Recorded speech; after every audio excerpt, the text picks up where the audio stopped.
විශාලා මහනුවර එකපාරම වරුසාව නතර වුණා නෙව. වැස්සෙන්නේ නැහැ. වැස්ස අඩු වීගෙන එනකොට තියෙන දේ කාලා බීලා බීජවලට තියාගෙන හිටපු දේවත් කාලා බීලා ඉවර වුණා. හොරෙන් වපුරපු දන දහන්නේ ඉර විසින්ම වියලවලා දැම්මා.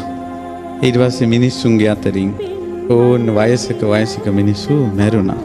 ඊට පස්සේ තව මිනිස්සු මැරෙනවා. දැන් වලේලාන්නත් බෑ, ගිනි තියන්නත් බෑ. ඔහේ දාලා ආවා. කුණු ගඳ හමනවා. කුණු ගඳට අමනුෂ්‍ය බැල්මෙහෙළුවා. කුණු ගඳට අමනුෂ්‍ය බැල්මෙහෙළුවා. දූරියන් කන්ට ආස කෙනා දූරියන් සුවඳ එන පැත්තට එයාගේ හිත ඉක්මනට යනවද නැද්ද? මිනි ගඳට අමනුෂ්‍යයන්ගේ හිත යනවා. මිනි ඕජාවෙන් යැපෙනවා. ඊට පස්සේ මිනිසුන්ට බැල්ම වැටුණා.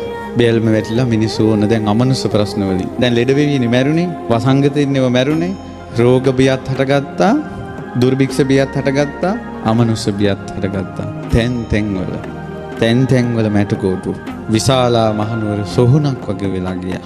පනනල තියෙන මිනිස්සු ලීවල එල්ලි රජමාලිගාවේ දොරටුවට ගියා. රජුරෝ ඉදිරියේ කෑ ගහලා කිව්වා කිසිම දෙයකින් පිළිතුරක් නැහැ. තථාගතයන් වහන්සේ වඩම්මන්ට දූත පිරිසක් එව්වා. මගදී බුදුරජාණන් වහන්සේ වැඩ ඉන්නේ. ඇමතිවරු කිව්වා ඉස්සෙල්ලාම තථාගතයන් වහන්සේට ආරාධනා කරන්න. රජුරෝ නම් එවැනි එකක් නැහැ. භාග්‍යවතුන් වහන්සේට ආරාධනා කළා. භාග්‍යවතුන් වහන්සේ සියල්ල දුටුවා. එතනින් පස්සේ වෙන දේවල්. මාන්දම හැදිලා ඉන්නවා. රහත් වෙන්න පින් තියෙන අය පේනවා. කට උඩට අරගෙන වේදනාවෙන් කෑක ගහ ඉන්නවා මුළුවල. පේනවා බුදු ඇසට. අමනුෂ්‍යෝ අහගෙන ඉන්නවා සෝවාන් වෙන්න පින තියෙන අය මුළුවලට වැටිලා. රජ්ජුරුව ලහිලහි දුවගෙන ගිහලා ඇහුවා ස්වාමීනි හැබෑද විශාලාවට වඩිනවා කියන්නේ. භාග්‍යවතුන් වහන්සේ වදාළා වඩින්න ඕන. මොහොතක් ඉවසනසේක්වා. ගංගා මතකයි නේද? කිලෝමීටර 10ක් විතර තියෙන්නේ. ඕන ඔය ගඟ දක්වාම භූමිය සුද්ධ කරා මාවත හැදුවා. සුදු ඇලි ඇතිරෙව්වා. මල් ඉසිරෙව්වා. මල් වැල් ඇතිරුවා. මල් වියන් බැඳෙව්වා. 500ක් සංඝ පිරිස වඩිනවා. ඊළඟට බිම්බිසාර රජුරෝ ගංගානම් ගඟේ දැන් නැව් හදලා තියෙනවා. භාග්‍යවතුන් වහන්සේට බුද්ධාසනිය පනවලා තියෙනවා. ගංගානම් ගඟේ සැඩපහර නතර වුණා. බුදුරජාණන් වහන්සේ විශාලාවට සමීප වෙන්නම ආකාශයේ වලාකුළෙන් පිරී ගියා. මගේ බුදුරජාණන් වහන්සේ විශාලා මහනුවරට උතුම් සිරිපා කමල තබනකොටම ශ්‍රී පතුල ස්වර්ණ වර්ණයි ස්වර්ණ රශ්මි විහිදෙනවා. සිරිපා පියුම මහ පොළොවේ තබනකොටම විශාලාවේ පොකුරු වැසි ගහින්න පටන් ගත්තා. මහා වැසිය දැල් මිනී කුණු ගහගෙන යනවා. භාග්‍යවතුන් වහන්සේ වඩිනවා. මුළු විශාලා මහනුවරම අමනුෂ්‍යෝ බුදු සිරිපා තිබූ සැනින් පලා ගියා මිනිස්සු දාලා. දවස් 3ක් ගංගානම් ගඟේ ඉඳලා මාලිගාවට වඩිනවා. ඒ දවස් 3 වැහැලා මුළු විශාලාවම සුද්ධ වෙලා. රාජ මාලිගාවේ හවස් යාමේ පහන් දැල්වලා බුදුරජාණන් වහන්සේ දකින්ට සහම්පති බ්‍රහ්මයා වැඩලා. සක්‍ර දේවේන්ද්‍රයා 120 රියන් ජයතුරා සංකනාදී පිමිනවා. සතරවරන් දෙවියෝ අරන් ගන්නවා. ඉන්ද්‍ර සෝමහරදී දෙවිවරු වෙනවා. බලවත් දෙවිවරු පැමිණෙනවා කියලා යමක් ඇද්ද? නීච තුච්ච භූතයෝ විශාලා මහනුවරින් ඈතට ගියා.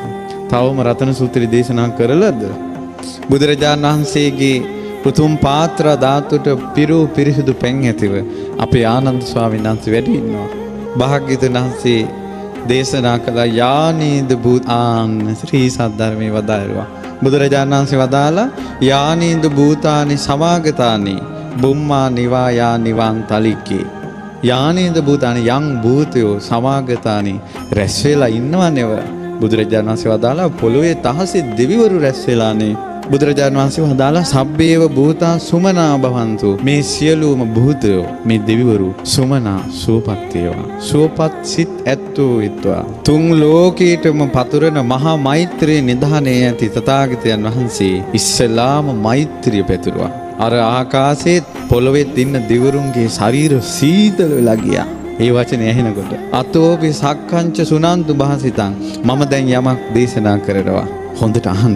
තස්මායි භූතා නිසාමේත සබ්බේ මෙත්තං කරෝත මානුෂයා පජාය. ඇයි මේ මිනිසුන්ට මෛත්‍රිය කරන්නේ නැත්තේ? මෙසිත වඩන මිනිසුන්ට බුදුරජාණන් වහන්සේ සුවපත් වේවා කිව්ව සැනෙන් ශරීර සීතල වෙලා ගිය අයට කිව්ව ඇයි මෛත්‍රිය වඩන්නේ නැත්තේ? දිවාච රත්තෝච හරන්ති බලින් මිනිසු පහන් තියතියා ශීර හදා මල් පූජා කර කර දුන් දිදී දෙවියන්ට පූජාවල් කරනවා පින් දෙනවා. ඇයි මේ මිනිසුන්ට මෛත්‍රිය කරන්නේ නැත්තේ? දැන් දෙවියන්ට කිව්වා අඩුම තරමේ මේ විශාලාවේ ප්‍රශ්නේදී දෙවියන්ට මෛත්‍රියෙන් උදව් කරන්න තිබ්බා කියලා. දැන් දෙවිවරු කොහොම ඔයාලගේ වචනෙන් කිව්වොත් හක්කු මුක්කු වෙලා. බුදුරජාණන් වහන්සේ වදාලා යං කිංචි විත්තං ඉදවා හුරංවා. මේ තමයි ලෝකේ උතුම්ම සත්‍යක්‍රියාව. යම් කිසි ධනයක් තියෙනවා නම් වස්තුවක් තියෙනවා නම් මෙහි හෝ පරලෝ සග්ගේ ස්වායන් රතනම් පනීතං මෙහි හෝ පරලෝ හෝ යම් වස්තුවක් තියෙනවා නම් දෙව්ලෝ උතුම් මණිකක් තියෙනවා නම් නනෝ සමන් අත්ති තථාගතේන බුදු කෙනෙකුට සමාන නෑ. සමාන නෑමයි. මේක සත්‍යයක්. සියලු දෙනා සුවපත් වේවා. අහස විදුලි කොටන්න ගත්තා. මේ මහ පොළොව සැලී යන්න ගත්තා. මේ වියලීගේ ගස්වල පත්තර හැදෙන්න ගත්තා. මල් පිපෙන්න ගත්තා. එක වචනයයි වදාළේ බුදු කෙනෙකුට සමාන රත්නයක් මාණික්යක් තුන් ලෝකෙම නැහැ. සැබෑ බසින් මෙම සිත සැලසේවා. කයං විරාගං අමතං පනීතං. කයං රාගේ ශේකලා දාන, ද්වේෂේ ශේකලා දාන, මෝහේ ශේකලා දාන, විරාගය ඇති කරන අමා මහ නිවන දේශනා කරන ශාක්‍ය මුනීන්ද්‍රයන් වහන්සේ සමාහිත හිතින් ඒ ධර්මයේ දේශනා කළා. ඒ ධර්මයේ කෙලෙස් සංසිඳවනවා, නොයල්ම ඇති කරනවා, කෙලෙස් උපදවන්නේ නැහැ. නතේන ධම්මේන සමන්ති කිංචි. ඒ ධර්මයට සමාන කරන්න දෙයක් නැහැ. යම් බුද්ධ සෙට්ටෝ පරිවන්නේ සුචින් සමාධිමානන්තරි කඤ්ඤමාහෝ. සමාධියක් තියෙනවා. ඒ සමාධිය උපද්දවනවා පින්වන්තයෝ. ඒ සමාධියේ ඵලය අරහත් ඵලය. ඒ සමාධිය පැද්දුවොත් අනිත්‍ය දුක්ඛ අනාත්ම විදිහට මේ ලෝකේ දැක ත්‍රිලක්ෂණය මනසින් දැක මේ සසර කෙරෙහි විරාගී නොයල්මින් යුතු සමාධියක් උපදිනවා. අරහත් ඵල සමාධිය. ඒ සමාධියට සමාන කිසිම සමාධියක් ලෝකේ නැහැ. ඒ සමාධිය උපද්දන්නේ බුදු කෙනෙකුගේ ධර්මයෙන්. සමාන දෙයක් ලෝකේ නැහැ. මේක ධර්මයේ තියෙන වටිනාකමක් සත්‍යයි. මේ ධර්මයේ මේ බණ පද වලින් පැතුරන රශ්මිය ආනුභාවයේ දහසක් ලෝක ධාතු වල පැතිරලා ගියා. අදත් මම මේ බණ පදේ කියනකොට ඒකයි මේ ඇඟට දැනෙන්නේ. සත්‍යයි. සැබෑ බසින් මෙම සිත සැලසේවා. බුදුරජාණන් දැක්ක ආනුභාවයේ පැතිරිලා යනවා. මිනිසුන්ගේ හිත සාන්ත වී යනවා. කෙලෙස් සංසිඳී යනවා බණ අහනකොට. ඊළඟට බුදුරජාණන් වහන්සේ දේශනා කළා "යේ පුද්ගල අට සතම්පසත්තා." මේ ලෝකයේ සත්පුරුෂයෝ ප්‍රශංසා කරන පුජ්‍යලු 8 දෙනෙක් ඉන්නවා. සෝවාන් මාර්ගඵල, සකදාගාමි මාර්ගඵල, අනාගාමි මාර්ගඵල, අරහත් මාර්ගඵල කියලා ආර්ය උත්තමයෝ 8 දෙනෙක්. යුගල වශයෙන් 4යි. සෝතාපන්න, සකදාගාමි, අනාගාමි, අරහත්. මේ උත්තමයන්ට මේ සුගතයන් වහන්සේගේ ශ්‍රාවකයන්ට සංඝයාට දානයක් දුන්නොත් පින් සිද්ධ වෙනවා කියලා බුදුරජාණන් වහන්සේ බුදු මුව මණ්ඩලෙන් සත්‍යක්‍රියා කළා. අමනුෂ්‍ය ඉසුලූලු අත දිව්වා. රෝග ආතක් පාතක් නැහැ. මේ සුප්පයුත්තා මනසා දල්හේන. නික්ඛාමිනෝ ගෝතම ශාසනම්මි. ගෞතම ශාසනේ යම් කිසි කෙනෙක් මේ සුප්පයුත්තා මනාව පිළිපදිනවා නම් මනසා දල්ලෙන් හිත දැඩි කරගන්න ඕන. ශ්‍රද්ධාවට ආවොත් සෙලවෙන්නේ. ඒ අරිය සත්‍යානි විභාවයන්ති ගම්බීර පඤ්ඤේන සුදේසිතානි කිංචාපිතේ හොන්ති බුසප්පමත්තා. චතුරාර්ය සත්‍ය ධර්මය අවබෝධ කරපු කෙනෙක්, සෝවාන් වෙච්ච කෙනෙක් ප්‍රමාද වෙන්න පුළුවන්. හැබැයි සෝවාන් වෙච්ච කෙනා මැරෙනකල් බණ භාවනා නොකලත් ජීවිත 8කට නම් යන්නේ 7න් ඉවර කරනවා. මේ ප්‍රමාද වෙච්ච සෝවාන් වෙච්ච කෙනාත් ජීවිත 7යි යන්නේ. සත්‍යයි. සැබෑ බසින් මෙම සිත සැලසීම. ඊට පස්සේ චතුහ පාහිච්ච විප්පමුත්තෝ. සතර අපාය වැටෙන්නේ නැහැ කවදාවත්. ඔච්චර දීර්ඝායුෂ තියෙන නිරේවල් වල වැටෙන්නේ නැහැ. ඊළඟට චචාපි ඨානානි අබබ්බෝ කාතුම්. පව් 6ක් කෙරෙන්නෙම නැහැ. මව් මැරීම, පියා මැරීම, බුදුන්ගෙන් ලේසෙලවීම, බෝධියක් නපුරු හිතකින් අත්තක් කැඩෙන්නේ නැහැ. අතින් සෝවන් වෙච්ච කෙනාගේ.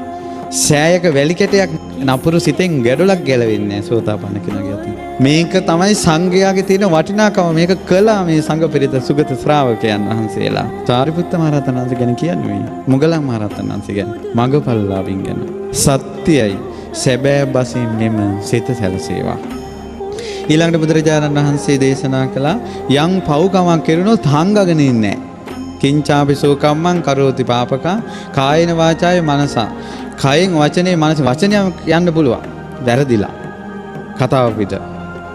ක්‍රියාවෙන් වරද්දක් වෙන්න පුළුවන්. හංග ගන්නෑ. සෝවාන් කෙනා කියනවමයි. වැරද්දක් වුණොත් විවෘත වෙන එක සෝවාන් වෙන්න සුදුසුකම. වනප්ප ගුම්බේ යතා පුස්සිතග්ගේ ගිම්හාන මාසයේ පටමස්මින් ගිම්මේ පෙබරවාරි මාර්තු වල ගිම්හානේ පළමු වෙන වසන්ත කාලේ මල් පිපෙනවා. දැන් ওই මැයි මල් පිපිලා තියෙන්නේ. අස්සන මල් හැම ගහකම මල් පිපෙනවා. ඒ විදිහට කියනවා බුදුබණ පද දේශනා කරේ. ඇයි දැන් මේ ධර්මයේ දේශනා කරන බුදුරජාණන් වහන්සේ මේ රතන සූත්‍රයේ දේශනා කරනකොට පළවෙනි වතාවේ 84000ක් මාර්ගඵල ලැබුවා. කොච්චර මල් පිපුණාද? දෙවෙනි දවසේ දේශනා කරනකොට 84000ක් මාර්ගඵල ලැබුවා. කොච්චර මල් පිපුණාද? 7 දවසක් දේශනා කළා. බුදු මුව මඩලින් සත්වතාවක් දේශනා කරපු සූත්‍රය රතන සූත්‍රේ 588000ක් මාර්ගඵල ආවේ. ගිම්හානේ පළමු වෙන වසන්ත කාලේ මල් පිපෙනවා වගේ දහම් දෙසුවේ මගේ බුදුරජාණන් වහන්සේ. මගේ බුදුරජාණන් වහන්සේට එහෙම කරන්න පුළුවන්. බුදුරජාණන් වහන්සේගේ මෙවැනි රතනයක් තියෙනවා. සැබෑ බසින් මෙම සිත සැලසේවා. බුදුගුණ මල් පිපෙනවා වගේ බණ කියන්නේ. වරෝ වරඤ්ඤෝ වරදෝ වරහර උතුම් මුනිදු වරෝ උතුම් වරඤ්ඤෝ උතුම් දේ අවබෝධ කරගත්ත වරදෝ උතුම් දේ දන් දෙන බුදුරජාණන් වහන්සේ අනුත්තර වූ උතුම් ශ්‍රේෂ්ඨ ශ්‍රී සද්ධර්මයේ වදාලා මේ උතුම් ධර්මයක් උතුම් කෙනෙක් උතුම් දේ දෙමින් කියන එක බුදු කෙනෙකුට විතරයි කරන්න පුළුවන්. මේ දේශනා කරනකොට පින්වත්නි එතන රාත්‍රියේ පහනක් නෙවිලා ගියා. බුදුරජාණන් වහන්සේ වදාලා කීනං පුරාණං නවන් නත්ති සම්භව.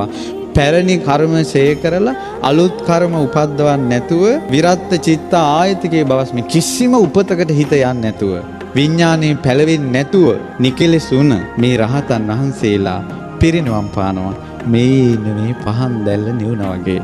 කොහෙට මේ පහන් දැල්ල ගියේ? පහන් දැල්ල ගියේ තැනක් තියෙනවද? තිරත් ඉවරුණාට පස්සේ තෙලුත් ඉවරුණාට පස්සේ පහන් දැල්ල නිවුණා. රහතන් වහන්සේලා පිරිනිවන් පාන්නේ මේ පහන් දැල්ල නිවෙනවා වගේ කිව්වා. සත්‍යයක් සංඝයායක කරනවා. සැබෑ බසින් මෙම සිත සක්‍ර දේවේන්ද්‍රයාගේ මුළු ශරීරයම ප්‍රසාදේ පැතිරිලා ගිහිලා ආකාශයේ ඉන්න බෑ දැන්. සක්‍ර දේවේන්ද්‍රයා ආකාශයෙන් වැඳ වැටුණා බුදුරජාණන් වහන්සේ ළඟ දකුණු ශ්‍රී ධනමණ්ඩල බිම තියලා. සක්‍ර දේවේන්ද්‍රයා ස්වාමීනි භාග්‍යවතුන් වහන්සේ අහසේ පොළොවෙත් ඉන්නවා දැන් දෙවිවරු. යානිද භූතානි සමාගතානි බුම්මා නිවා යානි වන්තලිකි තථාගතං දේව මනුස්සා මේ දෙවියොත් මේ මිනිස්සුත් බුදුරජාණන් වහන්සේට වඳිනවා. බුද්ධ වන්දනාව සත්‍යයි. සැබෑ බසින් මෙම සිත සැලසේවා. සක්‍ර දේවේන්ද්‍රයා ලෝකෙටම සෙත් පැතුවේ බුදුන් ඇඳලා. හැමදාම හැන්දෑවට බුදුන් අඳින්න නැත්තම් කොච්චර දෙයක්ද? බුද්ධ කියන වචනේ ඇහෙන වාරයක් පාසා හිතට වන්දනාවක් එනවා නම් කොච්චර සැනසෙල්ලක්ද? රුවන්වැලි මහා සෑයේ පිණි බුදුගුණ කියන්න නැත්තම් කොයිතරම් වාසනාවක්ද? බුදුරජාණන් වහන්සේගේ ගුණ සිහි කර කර මැරෙන්න නැත්තම් කොච්චර වාසනාවක්ද? අහසේ පොළොවේ දෙවිවරු ඉන්නවා. ස්වාමිනී මේ දෙවියොත් මිනිසුත් භාග්‍යවතුන් වහන්සේට වඳිනවා. ශ්‍රී සද්ධර්මයට වඳිනවා. සැබෑ බසින් මෙම සිත සැලසේවා. අහසෙත් පොළොවේ දෙවිවරු ඉන්නවා. මිනිසුත් මේ දෙවියොත් ඔක්කොම සංඝයාට වඳිනවා. සංඝයාට වඳීමේ පින් බලෙන් සත්‍යානුභව බලෙන් ලෝකෙට සෙත් වේවා කියලා සක්‍ර දේවේන්ද්‍රය කියපු ගාථා තුන තමයි අවසානට තියෙන්නේ. හරි පුදුමයි. රතන සූත්‍රයෙන් ආනන්ද ස්වාමීන් වහන්සේ පැංගිස්ස කිසි දුකක් නැහැ. ආයෙත් අර වේලිච්ච ගස් වලින් මේ දවස් 5ට ඔක්කොම මල් හැදිලා ගෙඩි හැදිලා ඉවරයි. මහා පෙරහැර පිට ආපහු වැඩියා භාග්‍යවතුන්. රතන සූත්‍රයේ 7 වතාවක් වදාලා මෙතනින් එහා නෑ දෙයක් පින්වත්නි.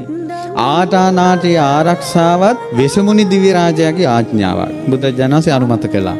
බුදුරජාණන් වහන්සේ දුන්න ආරක්ෂාව තමයි මේ බුදුරජාණන් වහන්සේගේ හද මණ්ඩලෙන් උපන් ආරක්ෂාව මේ තියෙන රතන සූත්‍රයේ.